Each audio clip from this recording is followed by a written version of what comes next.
Hello, everyone. This is Darcinovia here. This is my review on the third issue of the Mirage TMNT comics.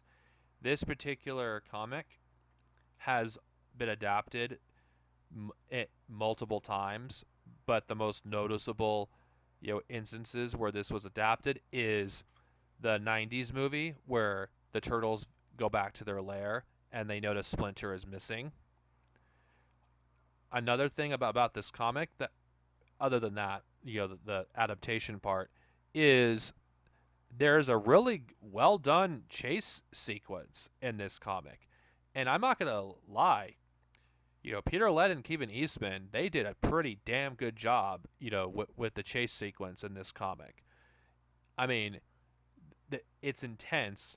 Basically, what happens is the turtles, spoiler for a like almost 40-year-old comic, the turtles get mistaken for a criminal that actually has a van that looks similar to theirs.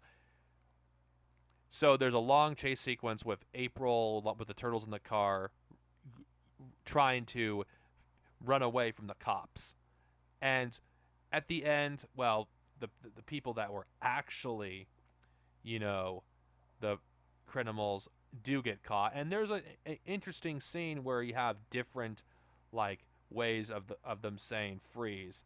Now, this spread that I'm showing you here is pretty you know good, and I'm gonna applaud them. They actually are getting better, with these issues.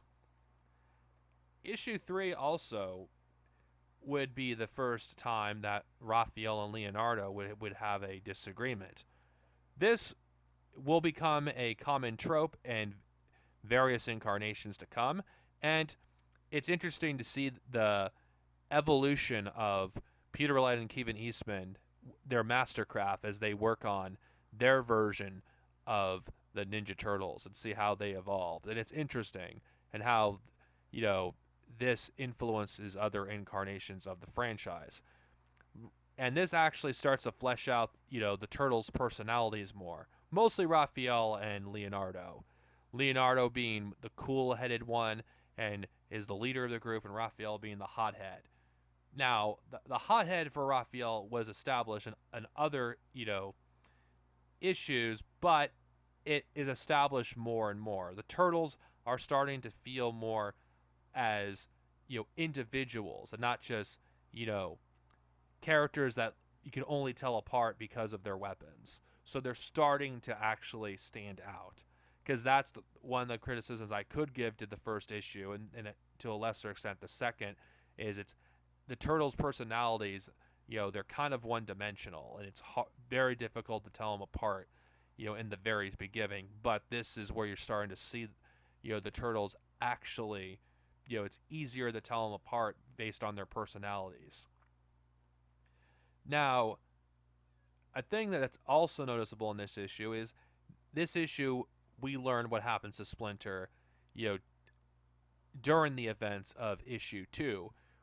And well, we actually get the first appearance of aliens that would be recurring, characters in the other incarnations of the Turtles, depending on which version of the Turtles that you watch.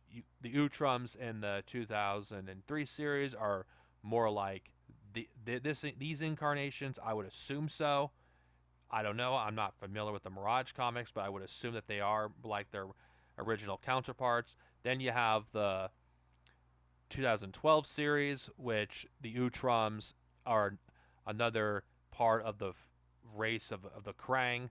And then you have, the Utrums in the IDW comics. So it's interesting to see how vastly different that these creatures are. Then again, it's only one panel that we see the Utrums, but they do make their first appearance. This also leaves, this on a cliffhanger because Splinter has completely disappeared, and we will not know what happened to him until issue 4. Now, next time I review TMNT comics, I'm going to be reviewing the micro one-shot Raphael, which introduces a fan favorite and longtime ally of the Turtles in every incarnation except that abomination that I will not name, Casey Jones. Later, everyone, and stay safe.